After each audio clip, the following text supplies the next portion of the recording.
Good evening, everyone. Welcome to the Brentwood Board of Education Budget Workshop this October 8th, 2024. I'd like to call the meeting to order at 6:33 p.m. I need a motion to convene the workshop at 6:33 p.m. I need a motion. Motion. Motion by Eileen Harmon. I need a second. Second. Second by Cynthia Seferi. All in favor? Aye. Aye. Opposed? So moved. Can we all please rise for the pledge?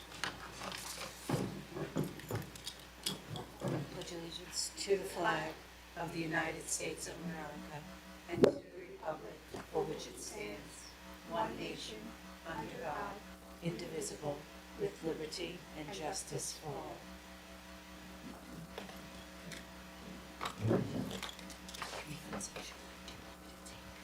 This evening, we have a special presentation on the Brentwood Union Free School District's Diversity, Equity, Inclusion, and Belonging Journey, presented by Dr. Vincent Leone, Coordinator of Funded Programs, Compliance, and CIO, Ms. Amanda Chansing, Coordinator of Diversity, Equity, and Inclusion. So good evening. So we have Amanda Chansing and also Dr. Leone. They are going to present, as Aini mentioned, our district plan for, I believe that we already planned for 5 years. We're 5 years ahead. And they are here tonight and they're going to present to us the amazing plan that they have created to ensure that all of our staff are trained in DEI. Amanda.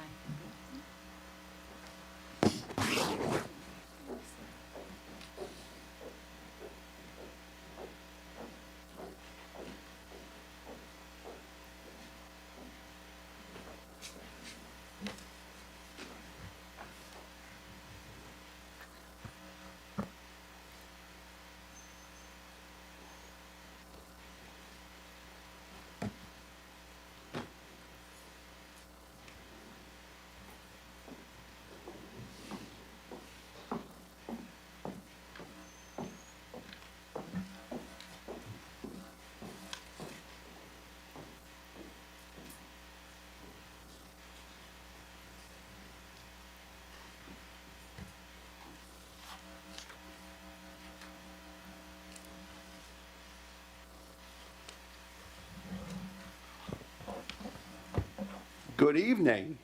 Good evening to the Board of Education, Superintendent Ortiz Rivera, everyone that's with us this evening.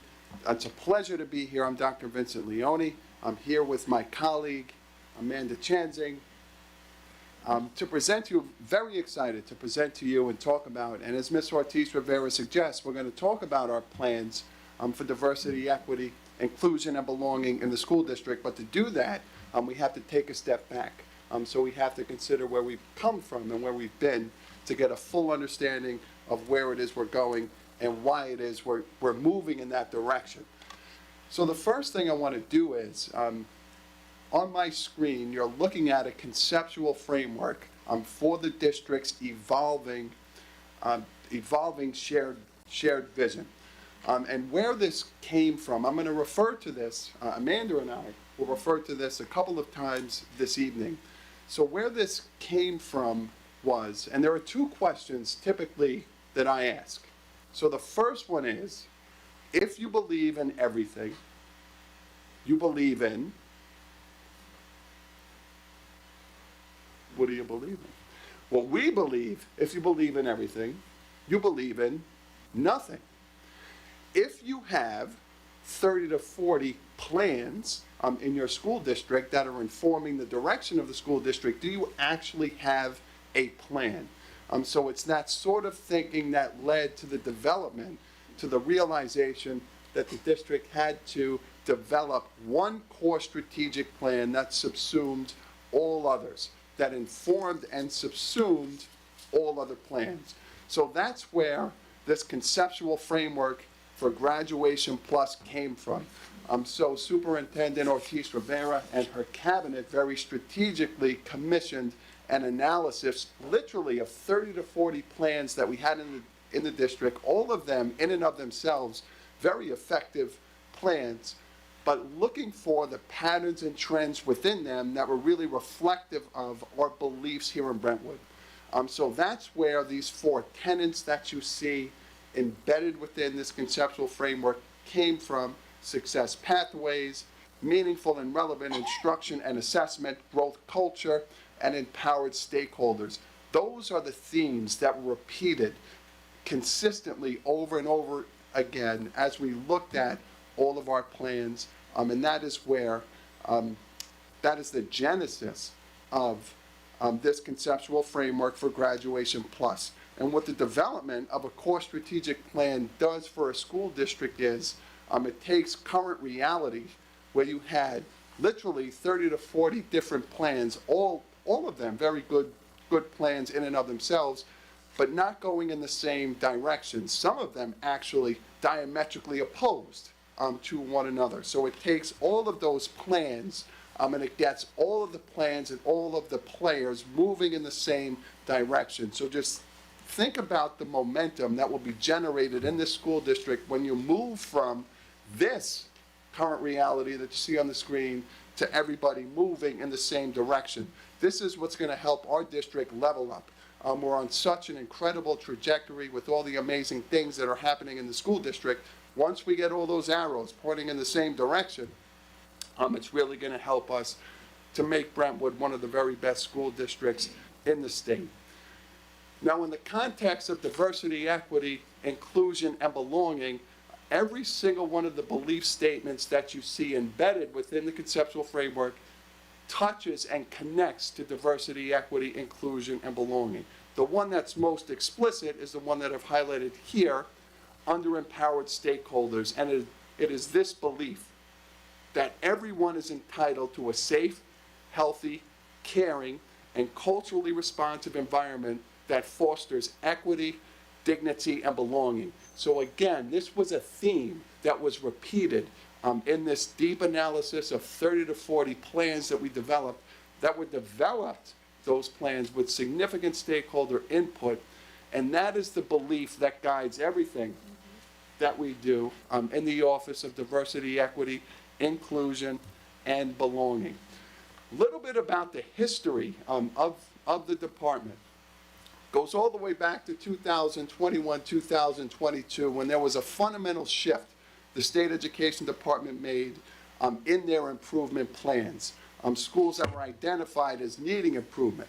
In the 10 to 15 years before 2021-22, the plans were always focused on ABCs and 1, 2, 3s.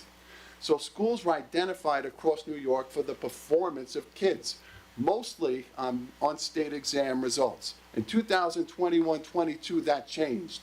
What happened in 2021-22? If any of us care to go back, remember, it was COVID. So because of COVID, the State Education Department shifted the focus of those improvement plans, and instead of focusing on ABCs and 1, 2, 3s, schools were forced to think about the conditions that are necessary for academic learning to occur. Contextual variables. There were two primary data gathering techniques associated with those improvement activities. And at the time, we had 5 schools that were identified in Brentwood. Right now, we currently have 1 strong indicator and suggestion of the improvement of the school district. In those 5 schools, there were student interviews and what the State Education Department refers to as staff equity self-assessments. So the student interviews were incredibly informative. Essentially ask kids, what do you love about this school? If it went away, you'd be heartbroken. What can we do more of? What is it we could do better? So we learned so much from our kids through those interview processes. And the staff equity self-assessment gave staff in those 5 buildings an opportunity to think about equity dynamics. What is it we're doing well in the school district? What areas do we feel like we can improve? And essentially what this looked at is, to what extent is our school district designed to support the community that we actually serve? And what is it we found through both of those activities, student interviews, these equity self-assessments? There were things that we were doing really well, and there were areas where we could improve, right? So that's not shocking. It's always the case. But because of the State Education Department's shift, it compelled us to really think about diversity, equity, and inclusion. And the first goal, priority number 1, in our 21-22 district comprehensive improvement plan was to establish a district-wide diversity, equity, and inclusion committee. That committee was comprised of a very representative group of stakeholders, then Superintendent Lochner, district leaders, building leaders, teachers, parents, families, CBOs. We had Eastern Suffolk BOCES regional DEI staff. Paul Forbes, our partner, he's an international inclusion and belonging expert consultant, and our students. The best choice we made was asking our students, our MBK fellows, to be part of that initial committee. When you talk about eye-opening, the things that they shared with us, things were doing well, and boy, oh boy, they gave us some wonderful recommendations for areas that we could improve. The focus of that initial DEI group, if you will, we were a member of Eastern Suffolk BOCES. We joined. They have a regional DEI professional learning community where districts that are interested in improving these dynamics come together to work and learn with one another. And we were extremely active within that organization. We presented to that organization on a number of occasions. We distinguished ourselves, Brentwood, as being at the forefront of these activities. And we'll talk about some recognition in a moment. We developed capacity in the State Education Department's CRSE framework. They are essentially standards that school districts have to meet to be considered culturally responsive as a school district. Crown Act training, equity walks. We did an equity walk of the district space. And again, the equity walk is a process where we look at the artifacts in the building and ask ourselves the question, to what extent does this building reflect the culture of the community that we serve? And then implicit bias. We spent most of our time doing a deep dive into implicit bias, and we'll talk a little bit about why that's our focus, why it was our focus, and will continue to be our focus as we move forward. Recognition. Holy smokes, we got all sorts of recognition. We won all sorts of awards through Eastern Suffolk BOCES. Our parent and community members who are on our team were named Equity Champions. Our MBK students, they're the only students in the region who are named Equity Champions by Eastern Suffolk BOCES. There was an administrator who was named Equity Champion. Have any idea who that administrator was? Not that important. But we won. We won awards. It really was really marvelous. Let's talk about this paradox. And it's going to lead us into its context for an understanding of why we really focus on implicit bias here in Brentwood.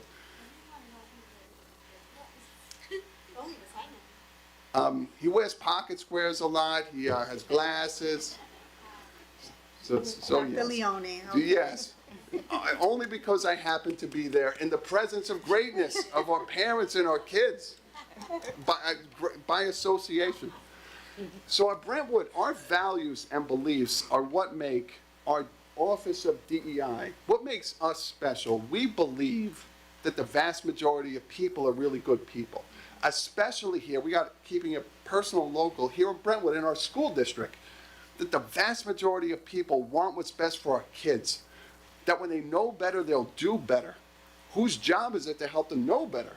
It is our job to help them know better. So when you hold that concept in your mind and also understand that there are, and Frank, we believe this for most places, there are achievement gaps in education that go back decades. 1965, the first Elementary and Secondary Education Act was developed to do what? Close achievement gaps, civil rights era. And if you think about the achievement gaps now, are they any better than they were in 1965? Many instances, they are worse. So there are these achievement gaps, global, all over the world, national, in New York State, regional, here on Long Island. And yes, even here in Brentwood, there are achievement gaps. So how do you reconcile that paradox? Dr. Leone, I hear you saying that the vast majority of us are really good people, yet these achievement gaps persist. How do we reconcile that? And we believe in Brentwood that not exclusively, but mostly the answer lies in what is referred to as implicit bias. So what is implicit bias? With the time that we had available for this presentation, we thought it would be instructive and beneficial to play a video. This is Deshaw Hockett, who explains what implicit bias is and why a focus on implicit bias in this moment is so important. So we are going to play that as part of this workshop so folks get a very good understanding of what we mean. Man is going to talk about our plan to train the school districts. You're going to talk about implicit bias. What is that? Why? Mr. Hockett, Deshaw Hockett, is going to share that with us right now, I hope. Can you still see the screen? No? Okay, so I have to do something different. Let me stop share this. Let me share this one. This one. Share. Okay. So, the Shaw says it better than I can.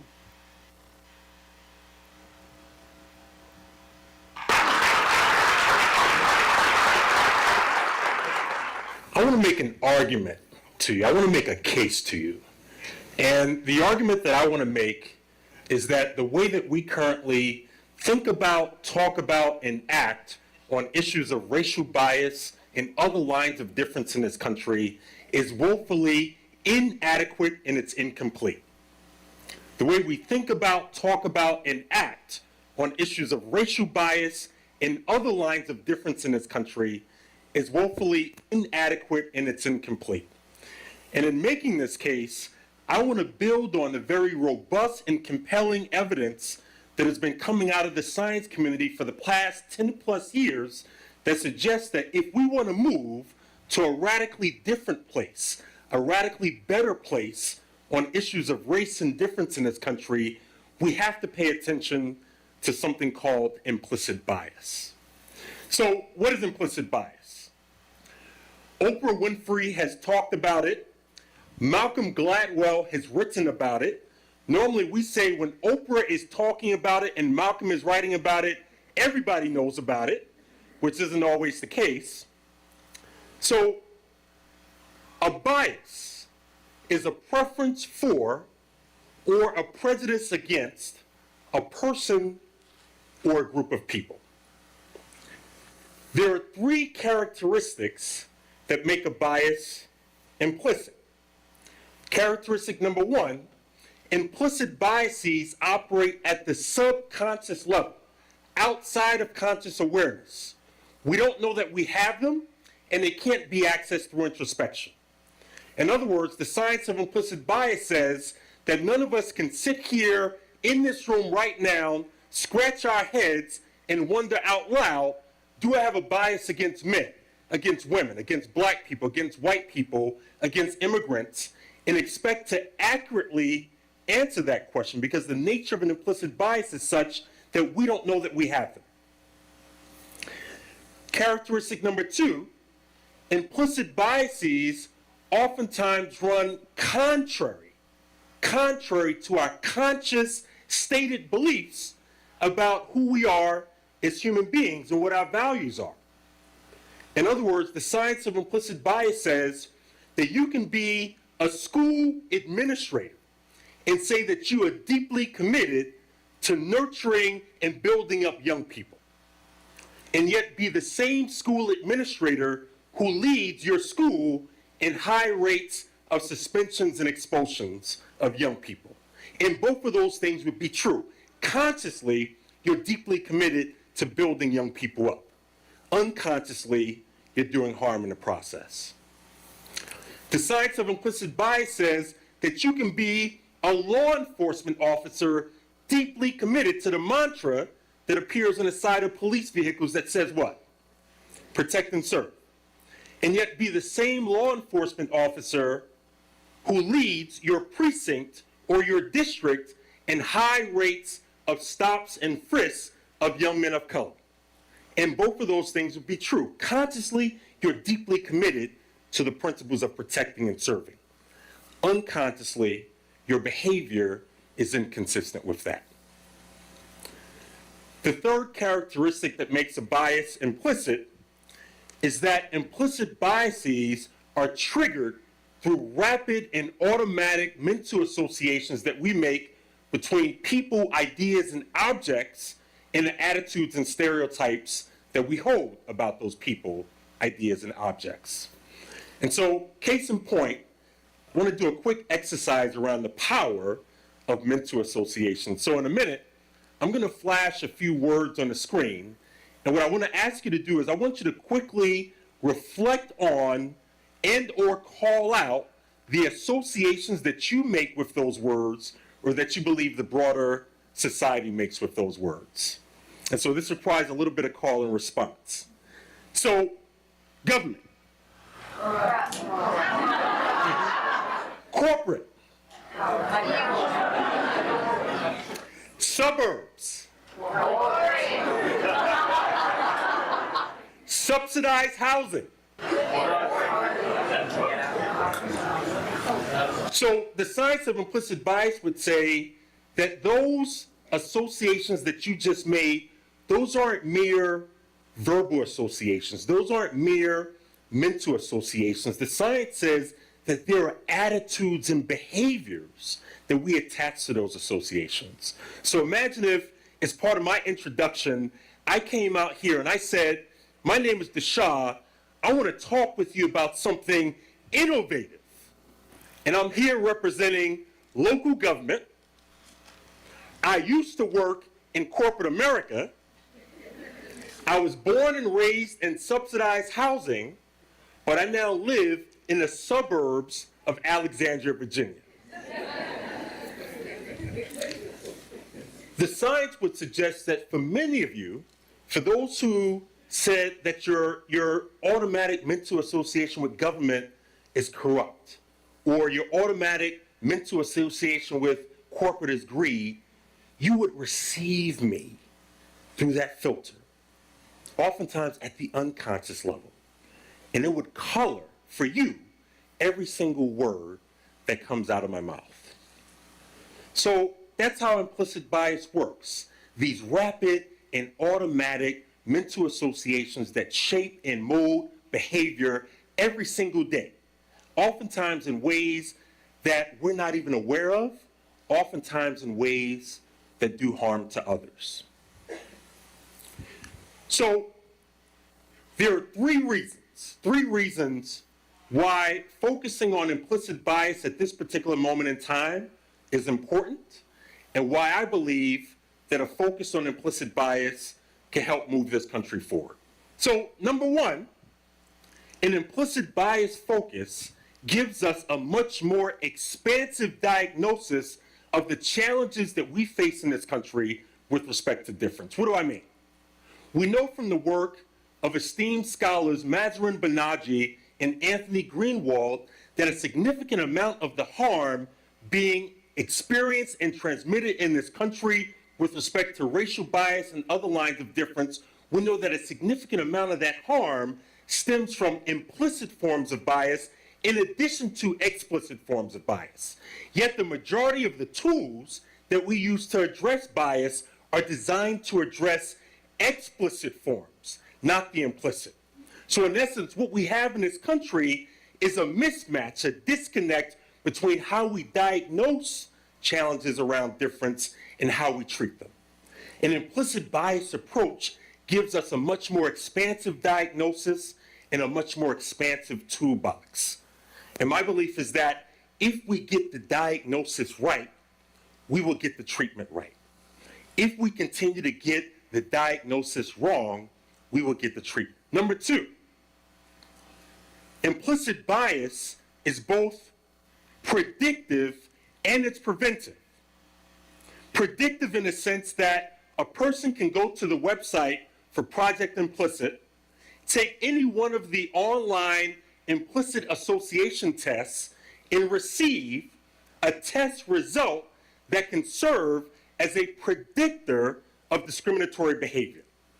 It's preventive in the sense that there are emerging and promising strategies coming out of the science community that suggest with internal motivation and habitual practice, we can do things to reduce our vulnerability to act on our biases.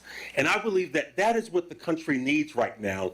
We need a prevention approach around issues of bias and difference versus an emergency room response. Right now, we have an emergency room response. We wait for stuff to happen, then we rush to the emergency room. We need a prevention approach, and implicit bias gives us that. Lastly, in number 3, implicit bias, or an implicit bias approach, helps to reduce the shame and the shaming that's associated with talking about and addressing issues of bias. Author and researcher Brene Brown draws an interesting distinction between guilt and shame. She says, guilt says, I made a mistake and I can do something about it. Shame says, I am a mistake. This is who I am. I'm a horrible human being. There's nothing I can do about it. I'm going to always be this way. And what I want to submit to you is that my belief is that one of the biggest challenges that we have in this country and how we address issues of bias is that we engage in self-shaming, and if we're honest, sometimes we intentionally and unintentionally shame others. And my belief is that as long as we continue to do that, human beings would never feel the motivation that they need to do the self-change work or the broader societal change work that we need to do. An implicit bias approach addresses this because it makes the central question not, are you racist or not racist? Are you sexist or not sexist? An implicit bias approach makes the central question, how do we get our actions and behaviors, how do we align our actions and behaviors with our consciously held egalitarian beliefs? Or at least for those people who do hold egalitarian beliefs. And my belief is that many people do.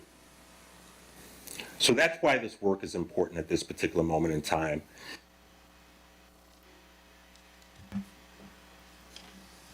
Okay, so we'll stop the video there, return to our presentation.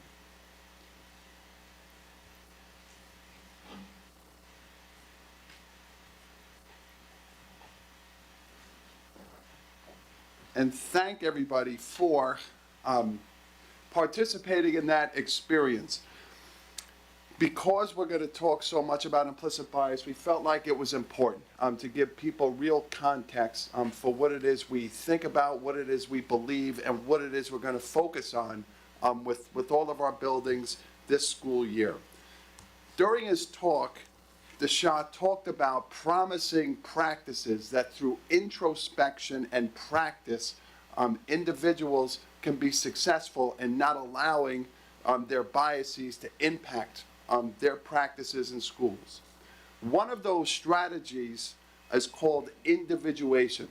So it's a fancy way to say getting to know people, getting to know one another. So when you think about the paradox that exists, for hundreds of years there have been these achievement gaps. It sounds like a really complex problem. What is the solution? Complex problems often have the simplest solutions. Get to know one another. Give staff a chance to get to know one another. Give kids a chance to get to know one another. Once we have an opportunity, we're intentional about creating spaces for individuals to get to know one another. That's how we bring people together. And that is the focus of our work with DEI, of our Office of Diversity, Equity, and Inclusion. Folks, this world is a mess. I say all the time, people say, Dr. Leo, how are you? I say, I'm as well as can be expected, because it's a crazy world that we're living in. Wars on multiple continents. Think about our own countries. Can't have a conversation with anybody.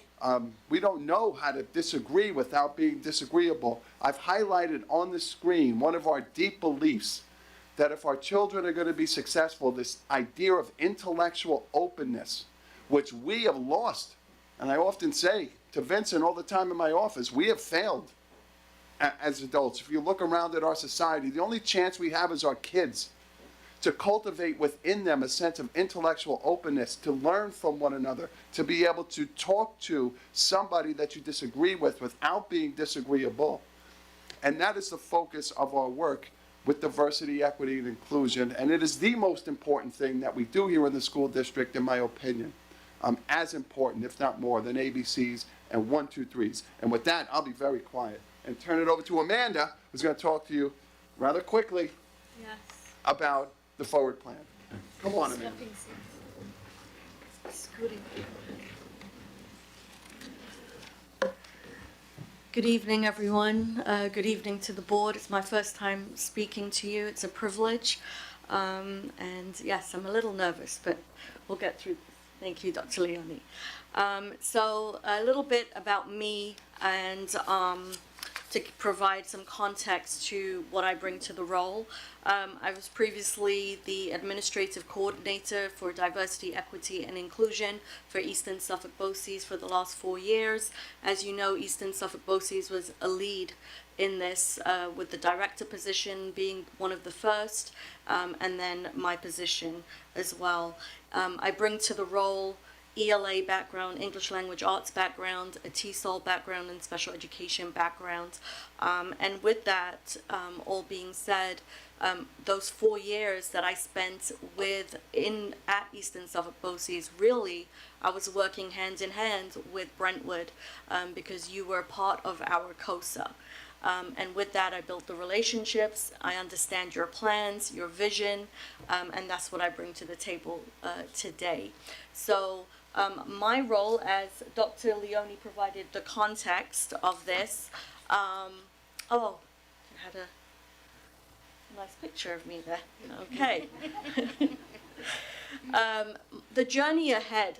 So the journey ahead is multi-layered, and as Dr. Leone shared, we have a district central committee, and this year, this committee is going to continue meeting, and we're going to be focusing on looking at equity, looking at data through an equity lens. And what that means is looking at the things that are working well, right, using data, looking at the areas that we need to grow in, right, and creating that action plan as to how we're going to do it. So looking at data with an equity lens is going to be part of our what can you say?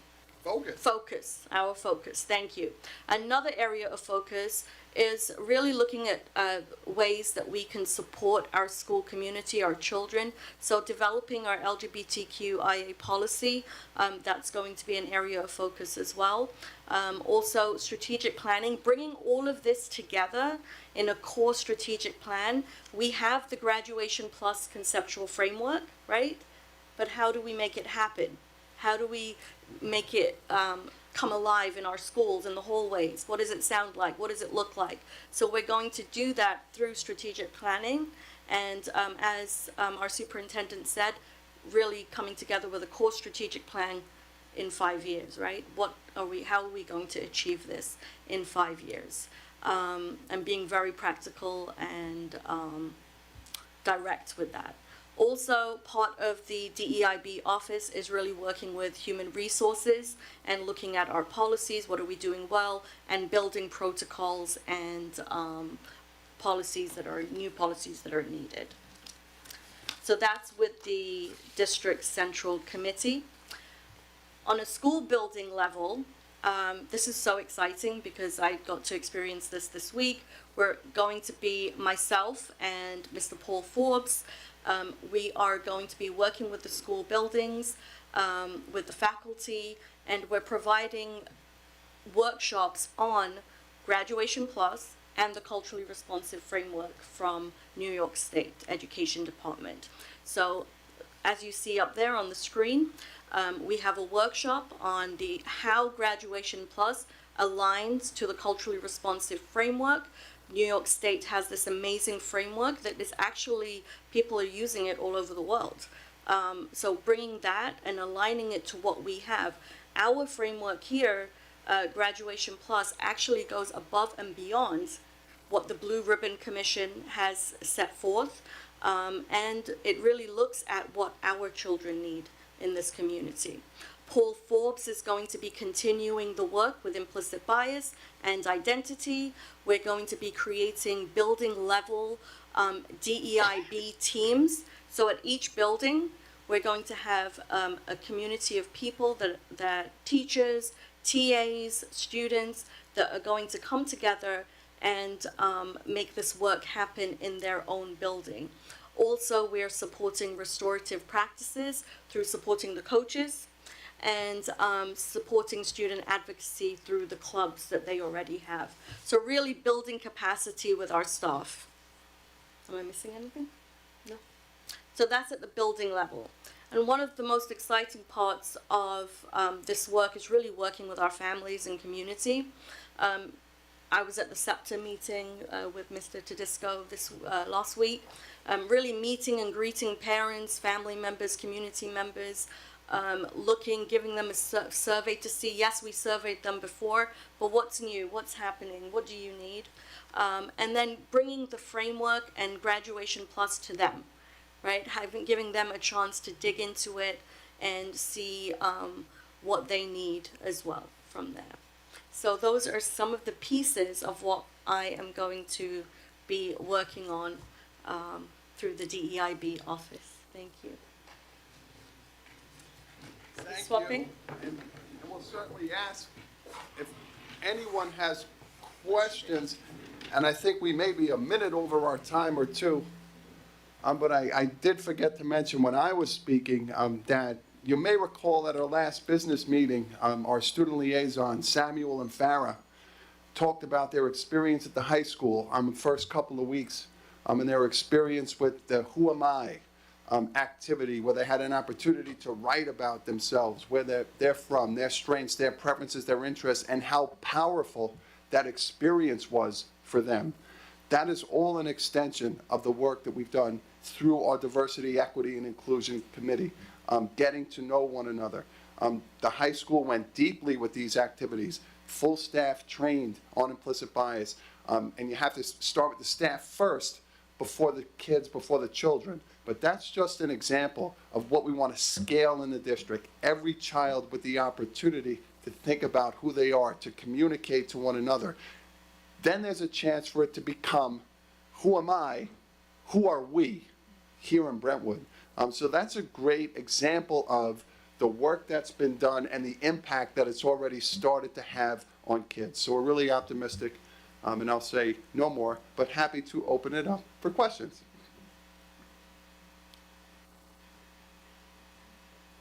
One simple question on the previous slide. What does the B stand for the building level DEIB teams? You probably said it, belonging. Yes, and I forgot to mention many things. The B is belonging. Amanda brought the B to Brentwood. So before Amanda arrived, we were the DEIC. Now we are the DEIB, because Amanda brought the belonging.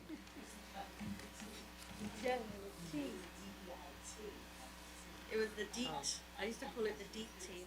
The D- It was Diversity, Equity, Inclusion team. We have, Thank you. that's it. We've done amazing work. We're contacted by school districts all over Long Island, all the time, about the work we're doing here in this context. How do you do it? What have you done? Where do I start? How have you been this successful? How do you get folks to buy into this, even talk about these topics? Our folks cringe. It's been amazing work. It's something you should really be very proud of, this Board of Education. There's no question. Thank you for your answer. I have a question. What's the PIQE that was on the last slide? You know, Keeping, yeah. Oh, What is that? PK, that is our very near and dear, something very close to Ms. Ortiz Rivera's heart. It's our Parent Institute for Quality Education. My understanding, it means hot sauce in Spanish. So there's a kind of a few meetings. And that PK brings together representatives from the PTAs and SEPTIVs of all 17 of our buildings, community-based organizations. Something we started before COVID, and we just started to build some momentum. Kind of lost it, but we are committed this year to making that, a very robust, central level committee where PTAs have an opportunity. So we don't want to disseminate information as much. We want a forum so folks can learn with and from each other, from the 17 buildings, share the great things that are happening, PTA, SEPTAs in the different buildings, share ideas, build collaboration. So we're very excited about PK. And absolutely, Amanda, we're going to be sharing these ideas, these thoughts at those forums as well. And we can't wait. We're excited. Thank you. So I know both you and Wanda mentioned the 5-year plan. So have you framed out what each year would look like? We framed it out for 2 years, Eileen, and that's something certainly we could share. So we've very much framed it out. Amanda has scheduled in our 17 buildings, so the 2-hour overview for State Ed's CRSE framework, which Amanda facilitates and unpacks for all faculty in the district, and Paul Forbes' 2-hour overview for implicit bias. We have scheduled, I think, 12 or 13 out of the 17 buildings fully. So remarkable progress that we've made this year. And we have central level, school level, PK parent activities scheduled out for 2 years. We're happy to share those with you. And as we develop our core strategic plan, which will be a 5-year plan, we're going to build upon that foundation through the development of Graduation Plus in the core strategic plan. Thank you. Any other questions?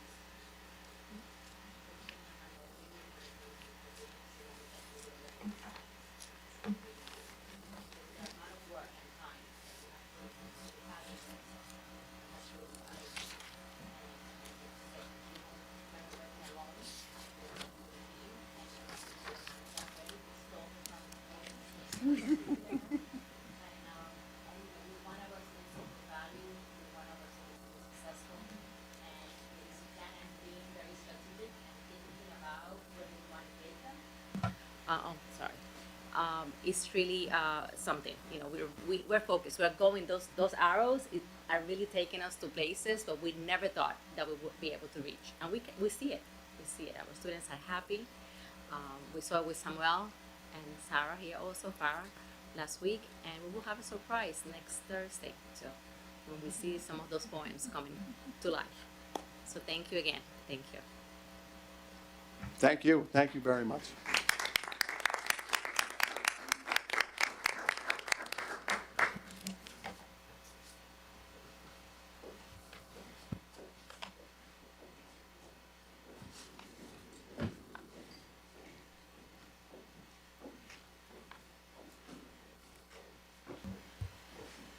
Again, thank you, Dr. Leone and Ms. Chang-Sing.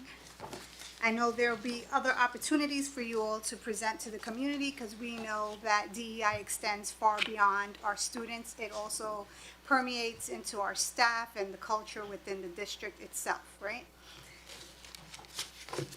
So we'd like to know in the future what that's going to look like for our staff as well, so we could share that with the community, because I'm sure that's something they're interested as well in, not just our student body, but in our staff as well. And with that being said, anything else? Any additions, questions, concerns? Okay. I need a motion to adjourn the workshop at 7:15 p.m. Motion.